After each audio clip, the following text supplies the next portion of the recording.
right. Well, good afternoon officially. And thank you for coming to this talk about galvanizing community support for our schools. And appreciate also the panelists for taking time out to be here to talk a little bit about the work we've been doing around community schools. And it's kind of a way of trying to galvanize community support for schools is kind of employing or taking this community schools approach. So we're going to talk a little bit about our local efforts around that idea of building community schools.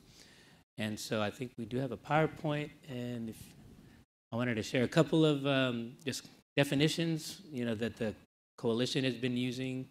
Since if you ask folks what does community schools mean to them, you'll probably get as many answers as there are people in the room. And then also a little graphic that kind of shows how we think all these interrelated and cross-cutting issues can come together, right, as a way of galvanizing support for our schools. And so right here is the clicker. So the first is the vision. We took some time, the planning team that includes representatives that are kind of at the table here, City of Austin and different school districts, out of school time folks, early childhood folks, just community service provider entities, and Education Austin, which is our teachers union, is involved. But we came together and tried to convey, well, what is it that we mean by community schools? What happens as a community school, at a community school that makes it that? And so this was the vision we articulated, is all schools are neighborhood centers of flourishing communities where everyone belongs, works together, and thrives. And so that's, again, when we think of community schools, we have these great images of this is what the potential, right, for our schools, how it could be. And that's what we tried to capture here. That's the vision, but then how do we create that? Right? I mean, it's a real challenge, and how do you move from the vision to making it happen?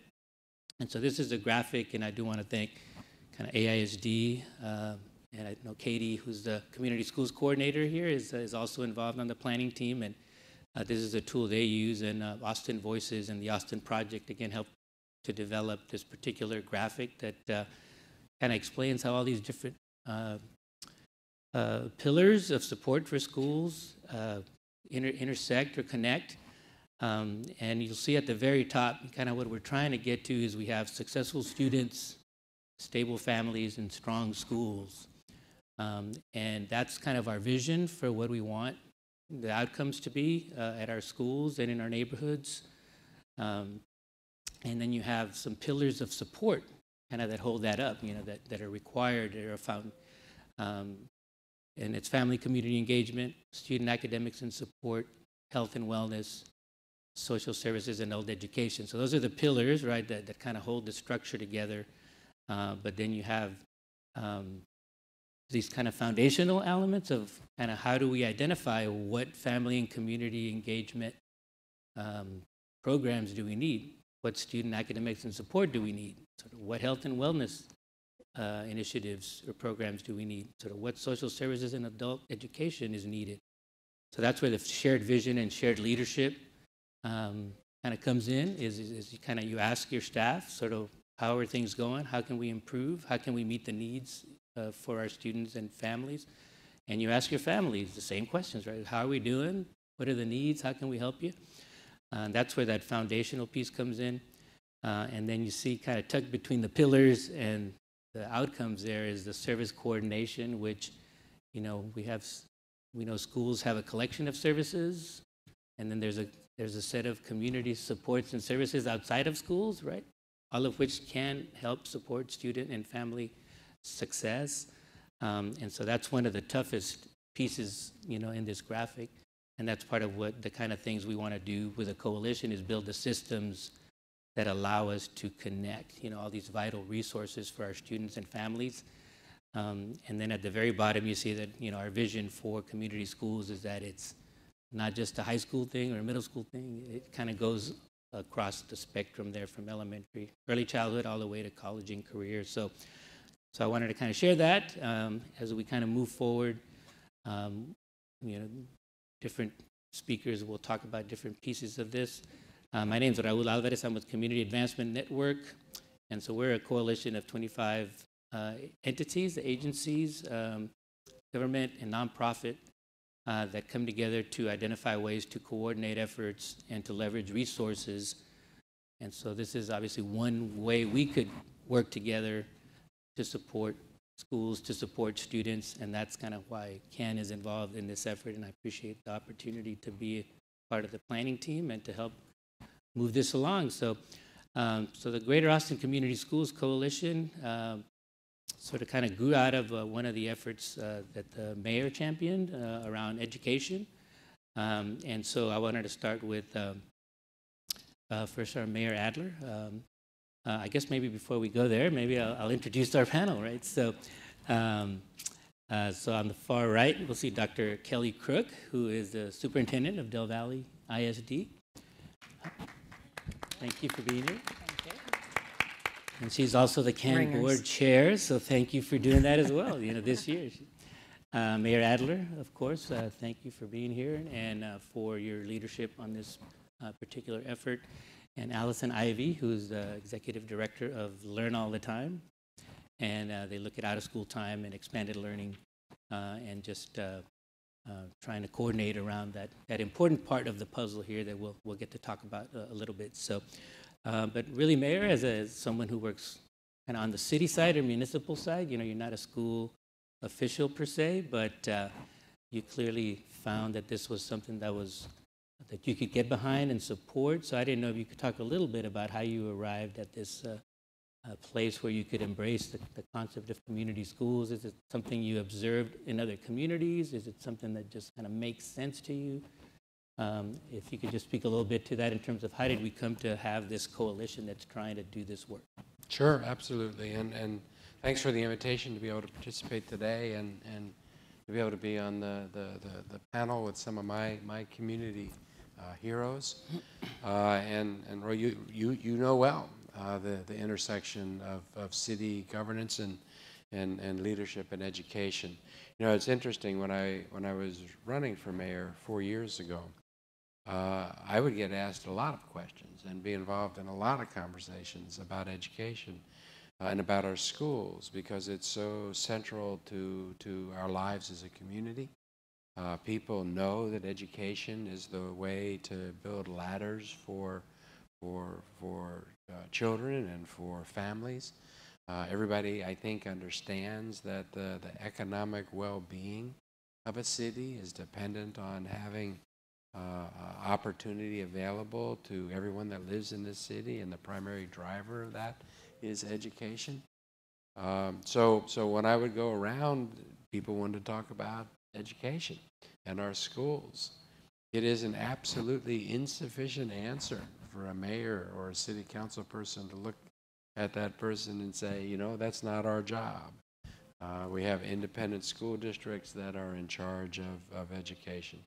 That's an insufficient answer because it's not a good answer.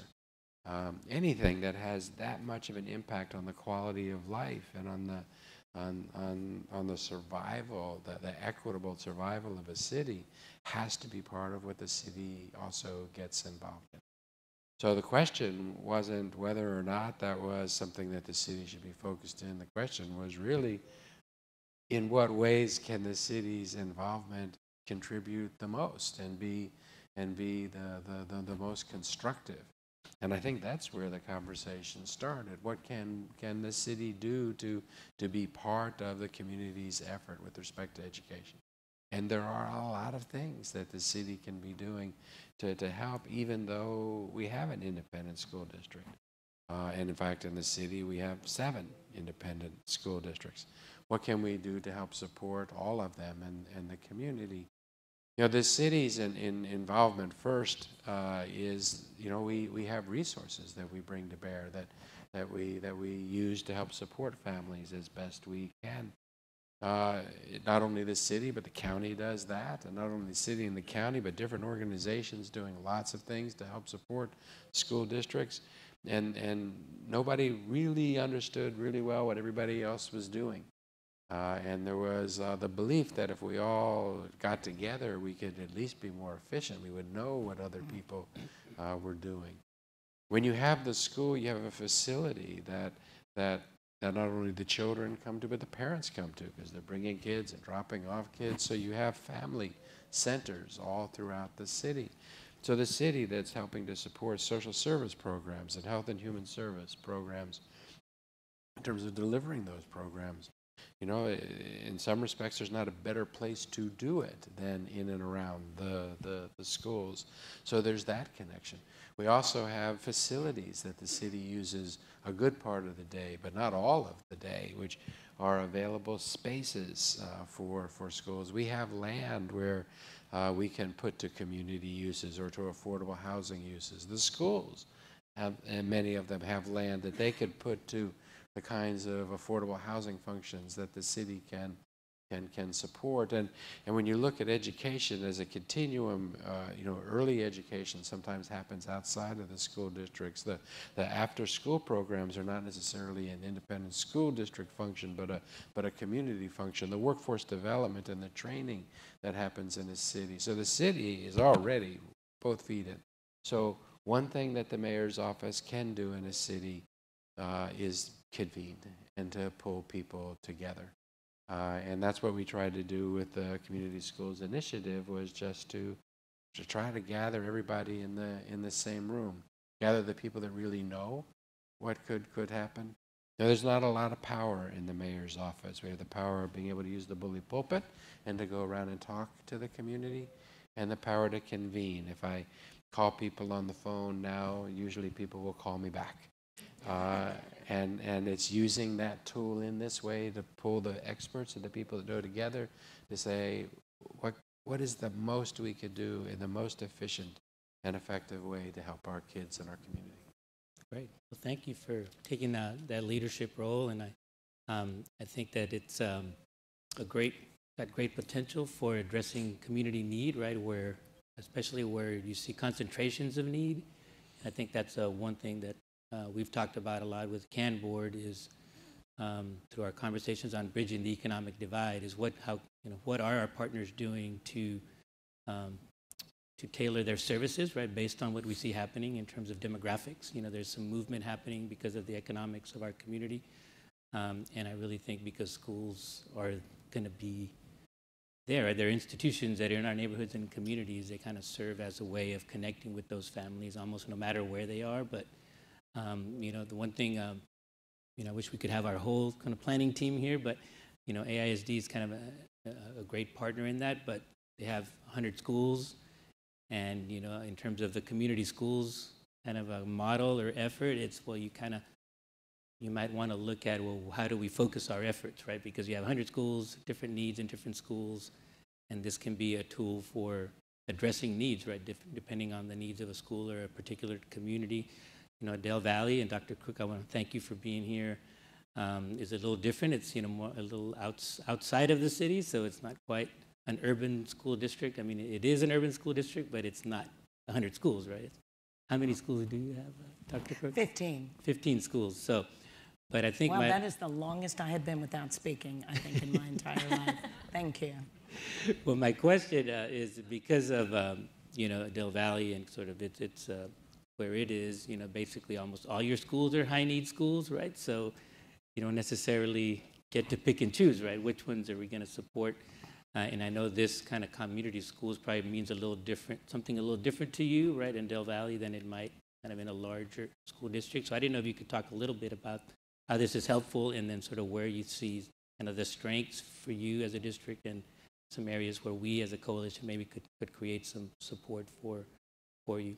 Absolutely. I think what first interested me about it when I was approached by the mayor's office and by CAN is that this is a concept that we had already embraced in Del Valle. We just didn't really have a term for it. And if you'll indulge me, I'll talk a little bit about Del Valle because that's what I do best. If you're not from here, Del Valle ISD has 11,000 students. It's about 174 square miles here in Austin and Southeast Travis County. What makes us a little unique to start off is there is no city of Del Valle. So half of our residents are in the city of Austin, The other half are in 7 other small towns and communities. So we are very urban in the East Riverside and Pleasant Valley area and Montopolis, but we are also very rural. We go all the way out to Creedmoor.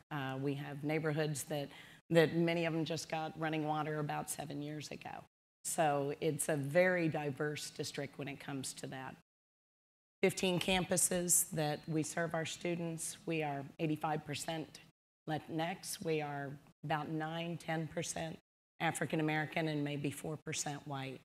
We do some very, very creative rezoning in our school district, so we actually have our demographics evened out. About over 85% of our community is economically disadvantaged. What's important about that is that you mentioned we're probably a high needs district. We don't see ourselves that way. When every single one of your schools is Title I school-wide and you don't really have a disconnect between the campuses, then like fish not knowing they're in water, we really aren't aware that we have high needs until people on the outside look in and tell us that we do. But what drove us toward the community schools model is when we look out and we say we have the same facilities, if not better, than our neighboring districts. We have certified teachers in every classroom. We have the same resources. We have the best technology, the latest materials. Why do our students not achieve at the same level as students in our neighboring districts? What are we missing? And that question is where this model came in.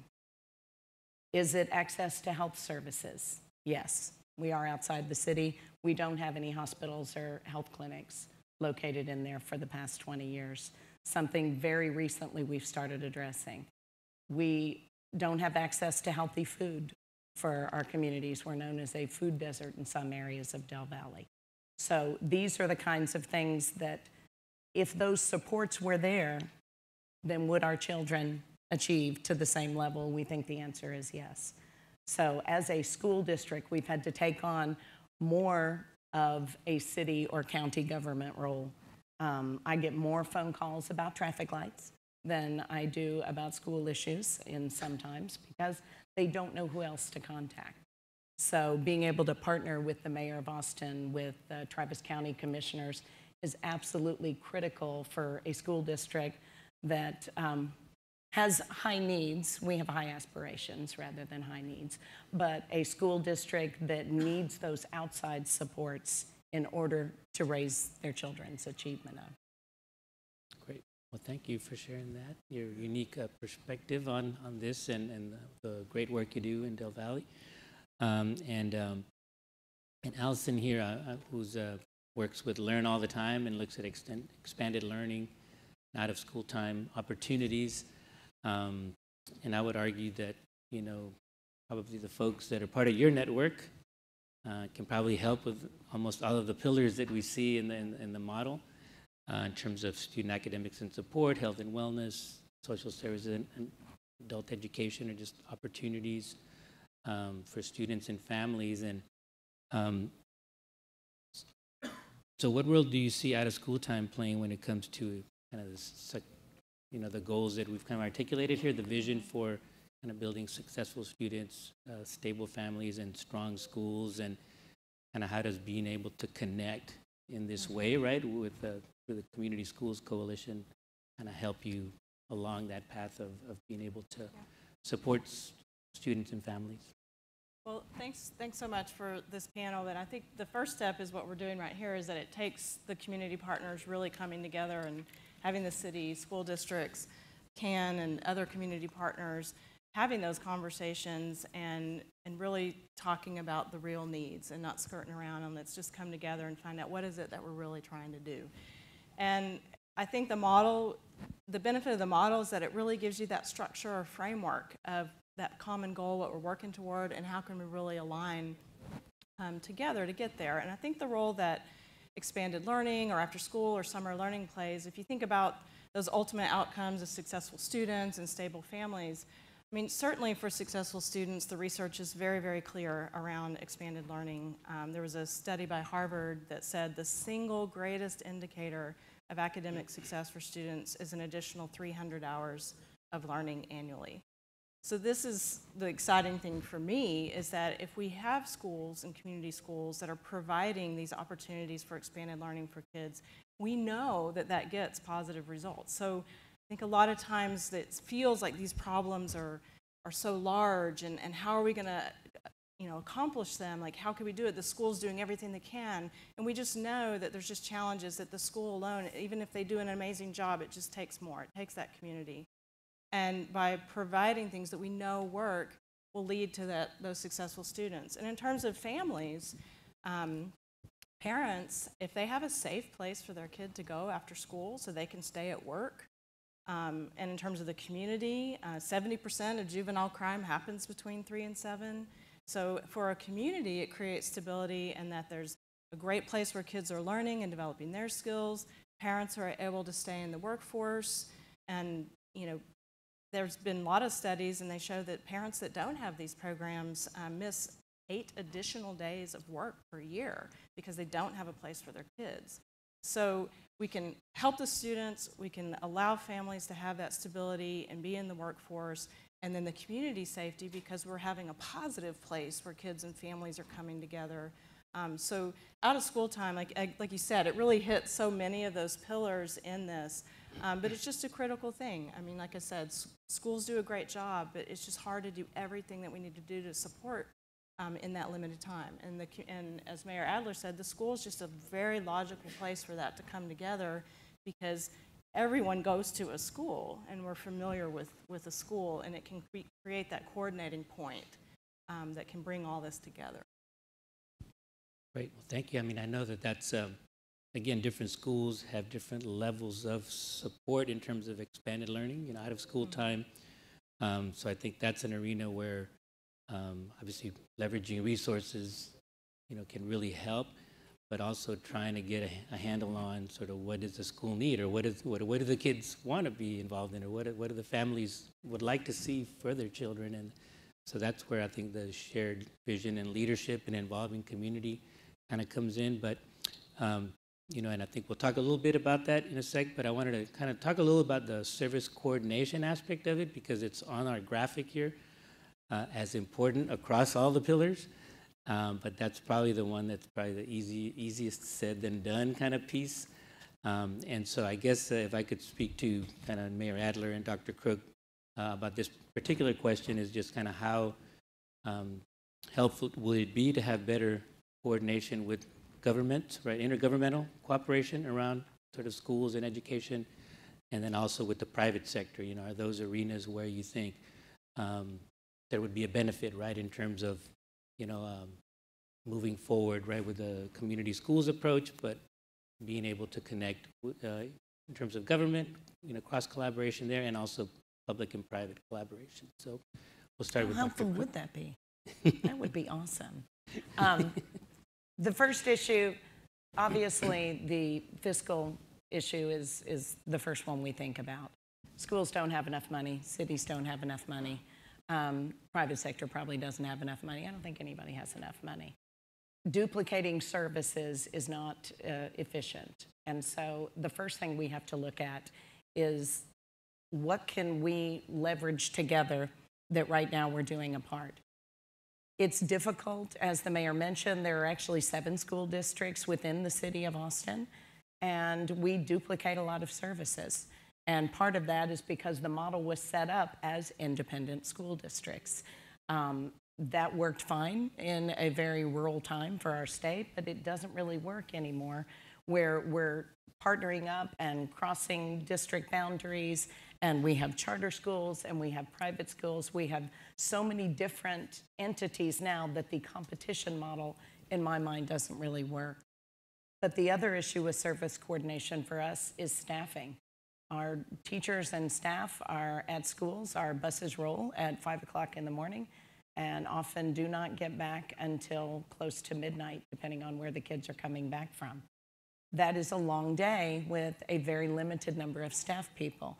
And every time we want to expand programs, we realize that we're looking at the exact same teachers and the exact same para staff and telling them, well, let's have more after school. Well, let's do a field trip over here and let's stay later and do more. And it's very difficult, especially in a community that is somewhat urban, suburban, rural like mine, is that we really tap out on the number of staff that we have available. We do work a lot with Learn All the Time. We have a very robust program that we pay for ourselves in Del Valle after school at every campus. What stops us from expanding is trying to get service providers to come to our district because we are seen as so far away. I have literally tapped out every teacher available. They are many times putting in 12 to 15-hour days. They're compensated well and they enjoy it, but that is not a long-term model. It's kind of like cramming for a college exam every night. It's just not a good idea long-term, and it's certainly not sustainable. So the partnership aspect, just financially and staffing-wise, is absolutely critical for a district like ours. And would you say for private sector, especially, would that be helpful as well in terms of your particular district? Absolutely. Yep. We have no public sector, and we're kind of tapped out on our own. So right. private sector is absolutely critical. Mayor, a perspective on sort of just the potential kind of for community schools and cross-governmental and public-private collaboration? I think that the cross-governmental and the cross-institutional work is crucial to making this happen, and it's in part because there are so many different people that are doing different functions that touch each other that would do so much better just from coordination and knowing what everybody else is doing. But in a really good world, those organizations get together and they actually jointly set priorities and metrics for success so that everybody is pushing toward the same very specific goal. That's a hard thing to do because all of the different organizations have their own vision of what it is that would make for the right thing to do. And there are different philosophies and different policies that push people into different directions. We took one piece of this with the workforce development plan in the greater Austin area and put all the workforce development people in a room and urged them to see if they could come up with one metric that everybody could get behind, even recognizing that meant that some people that were pushing in a different direction would either not be on this train or they would need to retool to be part of that. And they were able to do that. And that's the Community Workforce Development Plan that now is being approved by different constituencies in Central Texas. And it focuses on really one or two metrics and 3 different job classifications. And that's a really good thing. We need to be doing that more with health and human services generally. We need to be doing that more in terms of what the community can be doing to support the schools. So the cross-governmental collaboration is critical. We have joint task forces that exist in Austin that include AISD and the county and the city, but we do not do cross-coordination well with the other school districts that make up 25% cumulatively. That is true. 25% of our city residents. And then we have to be creative with one another. We were trying to float ideas to try to increase the size of the pie that we would have in terms of funding. When you start getting creative with ideas, some of them will work and some of them won't, but we need to keep rolling out thoughts and suggestions for ways to do that. And as a community, we should be united in going to the state and asking the state to invest more in education. As property values increase and as school districts are effectively required to maintain a tax rate that they can't lower even when property values are going up, you're generating a lot more money. Because as property values are going up, school districts effectively can't lower their rate, so they're generating more money. You would think that would mean more money for public education. Doesn't quite work that way because the state takes that extra money and then decreases what it invests in public education. And that right now is the single biggest driver in most places across the state on the property tax increase that we're all feeling. It's the failure of the state to really work with the school finance system and to invest in public education. And as a community, we should be speaking with one voice on that issue.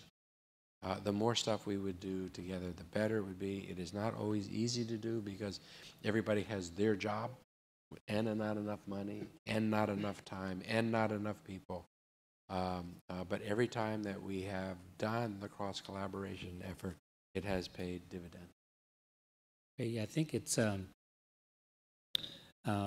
it's a great way of coming together to support schools and in different communities. I wanted to talk a little bit about sort of the work of the coalition because it kind of speaks to some of the issues you mentioned. But we have action teams around early education. So this is before the school districts get students, right? Well, how can we support families, right, with the early education, expanded learning, so out of school time opportunities. Again, that's not necessarily just a school district kind of function, right? But it's a partnership, and a lot of times with nonprofit organizations. Health and wellness, again, it's not just for the student, but kind of for families and communities. And then workforce, as the mayor mentioned, kind of workforce and adult education opportunities. So all these are arenas where city and county, let's say, fund a lot of programs. And if we, it's one thing to say we'd like to work with school districts, right, to connect families with those programs, but again, there's not an easy way necessarily for that to happen. So I think that's one of the things we're trying to create, is that system where, like, if a school, let's say, determines that our students need this or our families need this, it's not their job to learn how to navigate all these community programs and community systems, and because they're educating, right? Their focus is on education. And, I was administrative supervisor for school turnaround programs at AISD, and whenever there was a school at risk of closure, you see this great response from the community, but a response that kind of overwhelms the administrative staff at a school when, but you want that support from the community, but how can you harness it, right, for good? And that's part of what I think in terms of our work with the coalition is how do we create those systems so that, again, we can create a way for folks to easily determine where is their support, where is their, for a particular family or a particular student. And that's kind of where I wanted to kind of come back to Allison around the expanded learning is, again, it's just in terms of sort of the folks you work with that are part of your network, the providers, is kind of how hard is it to know which schools to be in and how to, in terms of the coordination, is just kind of navigating those relationships with the districts, and also, again, just kind of assessing need, right? Where is the need and how do we get those programs and services that are needed in different schools? Well, to echo Dr. Crook, certainly a lot of our providers work across multiple school districts, and so there is certainly coordinating, moving from district to district, and whether you have data sharing agreements, how you navigate facilities, and those are different contracts, and there's a complexity there. So that certainly is a challenge. And also, the funding instability in this space creates an inability for long-range planning. We know to be really effective and strategic in your planning, you need 3- and 5-year plans, but most funding sources are annual grants, or they might be 2- or 3-year federal grants. We are fortunate that the City of Austin does fund, it is very generous, thank you, at funding several programs, but there's still, I kind of call it funding whack-a-mole, where the people are having to figure out, oh, there's funding here, I'm going to go for that, or I'm going to go here, or I'm going to go here.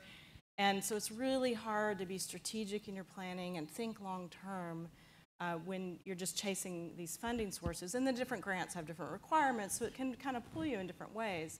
But I think that's what's wonderful about, and I'm so excited, and we're so fortunate to have a champion in the mayor's office around this concept of thinking about what could be a citywide approach. Because anywhere that this has been effective in terms of providing after school or supports for families, it's been a citywide approach. You have to look at Boston or Nashville or Providence, and these are cities that really looked at what are we doing across our whole community Because people are doing amazing work and working really, really hard, but previous to an approach like this, people are trying to solve all the problems they're facing kind of on their own. And then you've got all these different people separately facing these big challenges, trying to solve them and figure it out on their own. But when you do a citywide approach and you have a structure or framework like a community school, you can begin to share resources, understand where the gaps are, connect people into resources they may not know about, share what's working. Even just having that sense of community, I know for our partner organizations, the networking aspect is huge, that you're not alone, that yes, we have these big challenges, but we also know how to address them, and we can work together and share ideas. And it's just been really a great way to not be so siloed and to be working together in this common framework. It's amazing what just having a common language to talk about the work you're doing can also really be helpful in kind of grounding that it's not overwhelming at that point, because you recognize, there's this whole community working together around this model. And I think that also helps connect people into partners more, because we become aware of community partners in other parts of the city we didn't know about, but that they're willing to work in other parts of the city, but we just didn't know because people kind of were in their own little area. But now if you're thinking citywide, you're just aware of so much more. You can get rid of some of those duplications of efforts and to maximize efficiencies and connect resources more effectively. Great. Well, I appreciate being able to work with such a diverse group on these planning efforts. And we're going to get to the sort of a Q&A part with the audience in a second. But we are using the Slido app for that, or I guess it's SXSWEdu app. There's an ask and vote feature there, so you can ask questions there. But I think one of the I think the underlying ways that we've kind of wanted to go about the work is that all students are succeeding. How do we get to the point where students get what they need, families get what they need? And so part of it is kind of engaging, right, with your school community in different ways to find that out, what the needs are. And I think that that's something that we're trying to do as a coalition, is create those tools, right, so that if a school wants to be a community school, kind of there's some resources and tools that they can use. And I wanted to, and maybe we'll kind of go to some of the questions now, but I really think that that's, that the systems building, I know folks want to kind of asking about sort of how has this worked in practice, right? A community school that has shown sort of a change in outcomes. And I don't know that we necessarily, again, on this panel have data to share per se, but, again, as speaking a little bit kind of from experience with AISD and, Reagan High School and kind of that whole effort when it was on the verge of closure, and, the resources that came together in establishing a family resource center, and then with the family resource center being like a central piece kind of that linkage between the school and community and resources, public sector, private sector. And so, part of our work, so there are, I think, examples of where, these things have happened, and you can point to school improvement, right? Very tangible school improvement. But not every school can have a family resource center. I think the first question here that I'll probably pick up on is the financing, is how do we finance this, right? So part of it is how do we, how can this be sustainable, right? For all schools, if we can't necessarily have a family resource center with 2 or 3 staff members each at every school, right? Then what is it that we can do as a coalition to build some systems and supports so that it can more easily be implemented? And so part of this, I think, and I think my pad froze here in terms of being able to officially pick a question, but I can read it from over here. I'll just take the first one. But given the state's underinvestment in education, efforts like this are challenging from a budget standpoint. Can you talk about the financial side of this? Again, even if you identify a need, right, for a school or for a district, then sort of what can we do, right, in terms of to bring those resources, right? And I don't know. Absolutely. First thing is prioritization. There are lots of things we give up as a school district because of the fact that we know we have to provide those community supports. We have breakfast, lunch, and dinner at every class, at every campus, every grade level. We have after-school programs. That costs us a significant amount of money, but our students and the community become the priority for us, which means that our central office is not that large. We don't have a lot of communications research type departments that other school districts have. I drove myself down here and parked all by myself. We don't have a lot of extra things, and we all take on multiple roles. So prioritization of funding is the first thing that has to happen. But the other thing is understanding the difference between equity and equality. We have campuses for whom adult ESL classes are critical, and we prioritize those campuses. We have other campuses where learning English for our adult population isn't as strong a need as it is. So I think we're also very careful to roll out programs exactly where that targeted need is to make sure, for instance, we have a campus up off Riverside Drive in Austin that is right there in the city of Austin. They have Capital Metro service. They have clinics and hospitals nearby. They have a grocery store within walking distance in that neighborhood.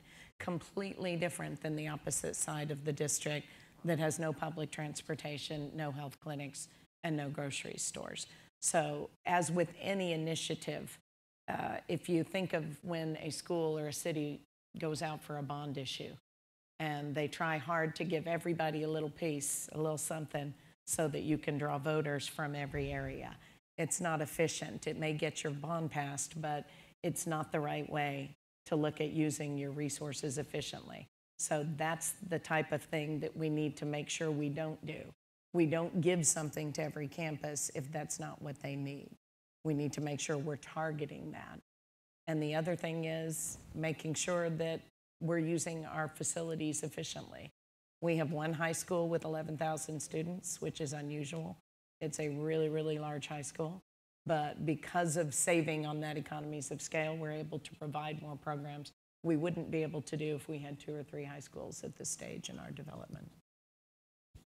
Great, thank you. And Mayor, I know you've talked about the school funding piece a time or two, but I didn't know if you wanted to talk a little bit about either resources, right, that you see kind of going towards the community schools effort, or just, you know, policy-wise.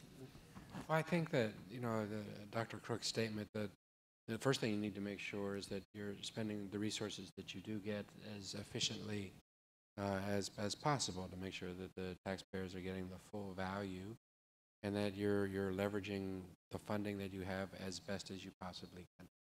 And certainly, if you go out to Del Valle, you see that. I mean, you see beautiful facilities, you see students that have tools to be able to learn, and quite frankly, you see some incredibly talented and motivated kids. I always feel really good every time I go out to your district and get to be with the kids. But there is not enough money, I mean, in the system. There's just not enough money in the system.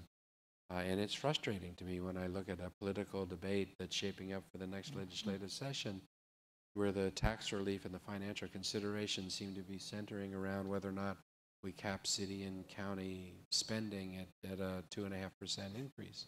And school districts. And school districts. I mean, that would be disastrous to Central Texas on lots of levels. You know, as a city, we spend money on most of the schools that are in our city and in all of the city, whether it's AISD or not. But we support parent-teacher specialists. We support after-school programming. We support organizations that are in our schools, many of our school districts, that help children with support and extra support to get into college or to to deal with the world around them. If we were cut back at that level, we would start having to cut back some of the services that the city funds, including those that go to health and human services, that go to workforce development, that go to the support that we give. And again, I will point out, and this will be the last time I'll do this here, but it's something that I think is crucial to note, that so long as the leadership in the state can misdirect people to focus on city and county and school district spending, that's the place where we have problems. It moves people's eyes off the ball, which is what's happening at the state level. The state component of the local property tax, which is the money the state takes out of the area, has gone up 288% in the last 5 years. So when I look at a 2.5% cap, I look at that and say, who are you trying to get here? Mm-hmm. People would not be talking about property tax increases in Central Texas if it wasn't for what the state is doing. It is the out-of-control taxing entity here and in many parts of the state, and will be until the state gets serious about actually funding education and not pushing that responsibility down to the local levels. It used to be that the state paid 60% or more of the cost of public education, and now as they push that expense further and further down, I think the number this year is like 38% or something. Yes. in that ballpark, and that's unconscionable. It's not right, and it does not serve the children in our state well.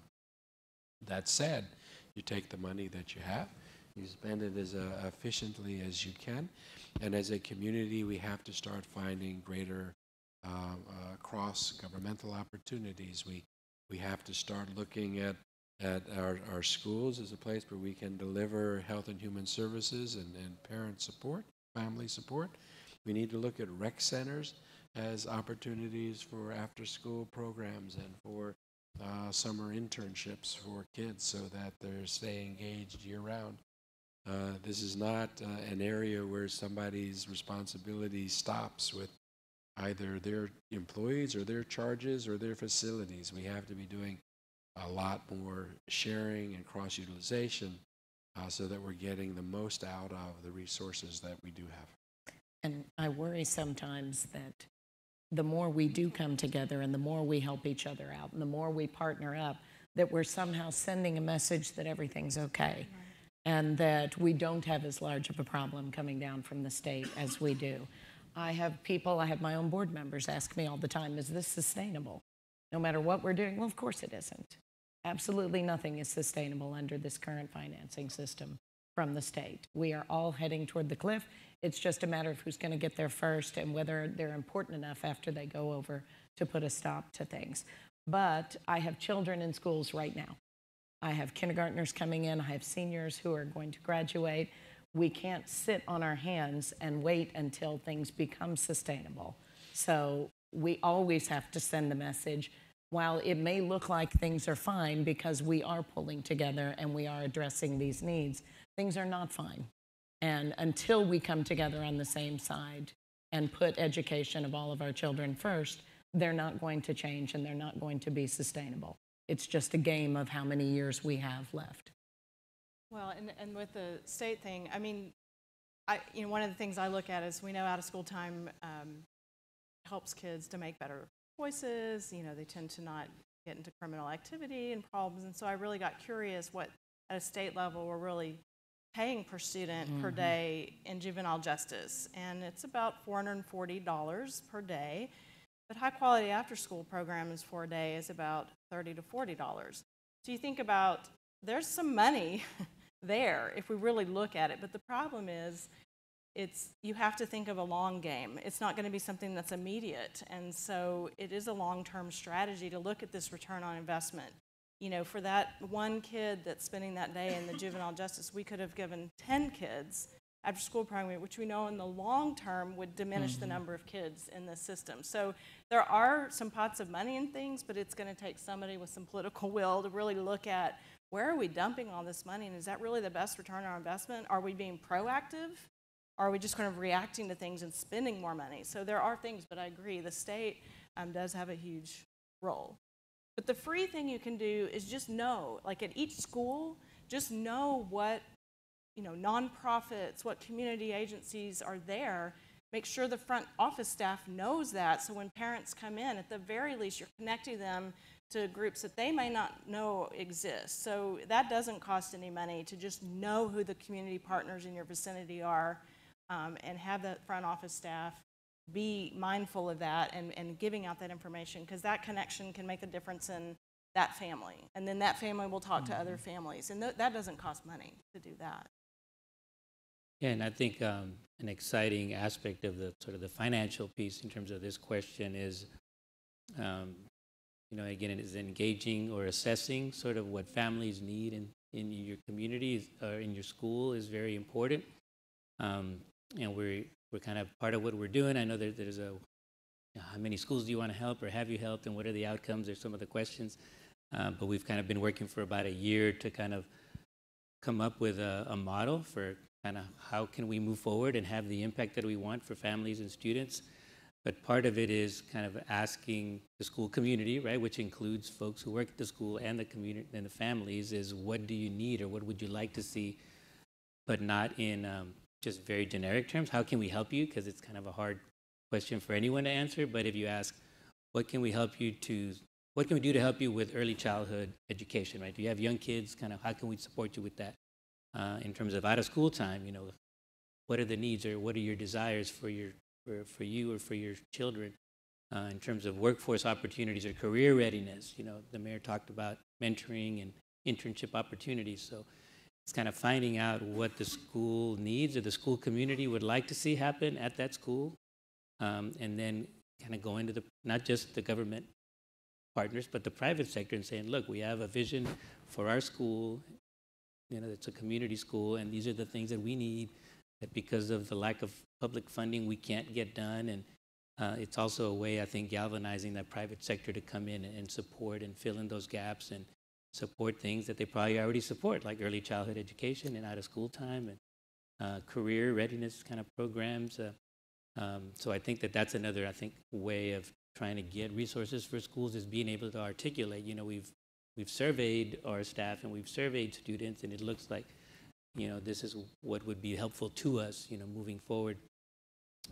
So again, I'd also just say, like, success and progress. I mean, you got to just start somewhere, because it can feel like, oh my God, how are we going to do this? There's not enough money. It's going to be hard to pull together. But I think even if you know, we're, you know, a year or two into really planning this and putting it together, and we have a few community schools, you build on that. When you start to have success and progress, that builds that momentum, that money will come to things that are successful. And so I think, you know, once you start, you get that foundation, you get some success stories, then that grows.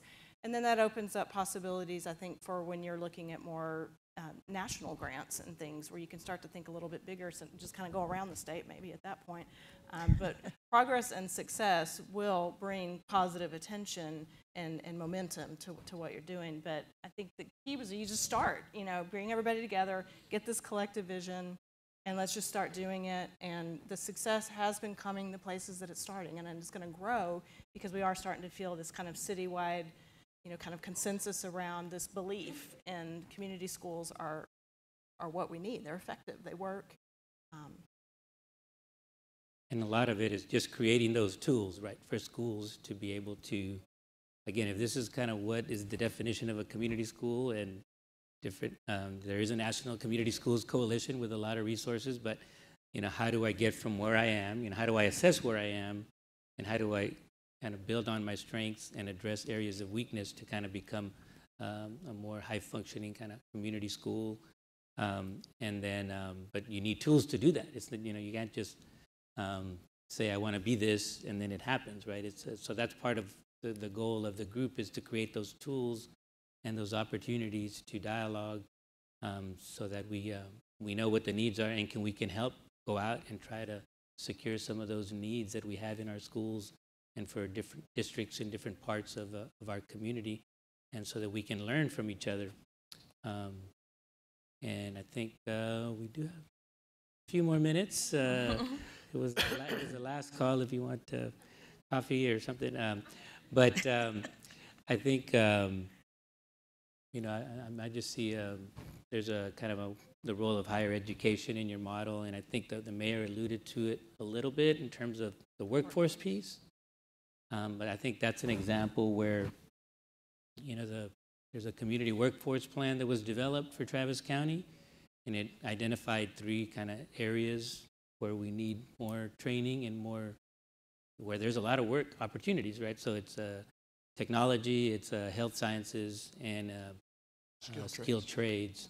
And so part of that is, again, when we know there's opportunity out there in the community, you know, good opportunities for young people and for other adults, is how do we communicate that, right, to via schools or via different community partners, and I think that's in addition, you know, that's a very valuable thing to have if we're working with our private sector partners, to see that there's that kind of focus and that there's that kind of collaboration across districts, across higher ed, et cetera, and private sector. I didn't know, Mayor, as a last kind of comment, if you wanted to talk a little bit about sort of the community workforce and those kind of opportunities.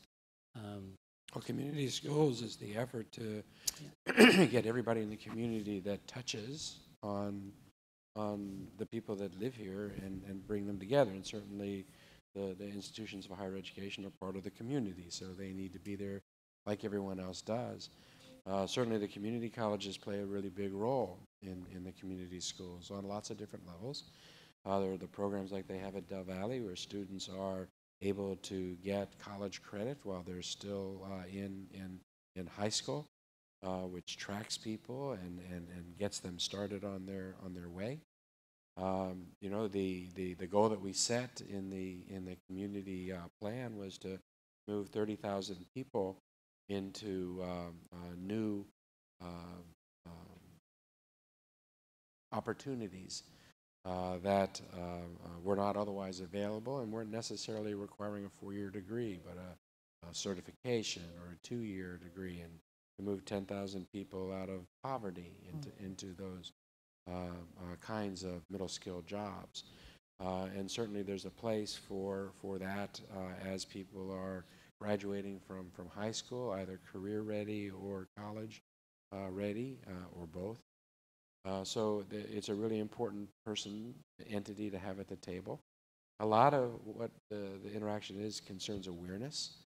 I mean, it's for people to be able to see themselves in positions and in jobs and careers that they don't normally associate with an opportunity for them, because there's not someone in their family that's doing tech, or their neighbors are not doing that. So awareness is a big issue. But they are, higher education is a critical component of this because they're part of the community along with everyone else. It's almost seamless now. We all know that post-secondary skills and education of some sort are critical for any employment. We don't live in the same world that we did 20 years ago, where a high school diploma was an entry-level job. You've got to have post-secondary skills. We don't look at it as pre-K through 12 anymore. We look at it as pre-K through 16. So when I saw that question, it really is just an extension of our public school system now, with the number of partnerships that we have going, not just with the community colleges, but the public and private universities as well. And I think working with kind of public partners, nonprofit partners, and other governmental partners to support that, right? Those higher education skill building, right? Skill building for post-secondary success, but also linking folks with those opportunities. So I think we're at time. At least that's what the signs tell me. But I want to thank you for being here and for those questions and for your attention. Appreciate it.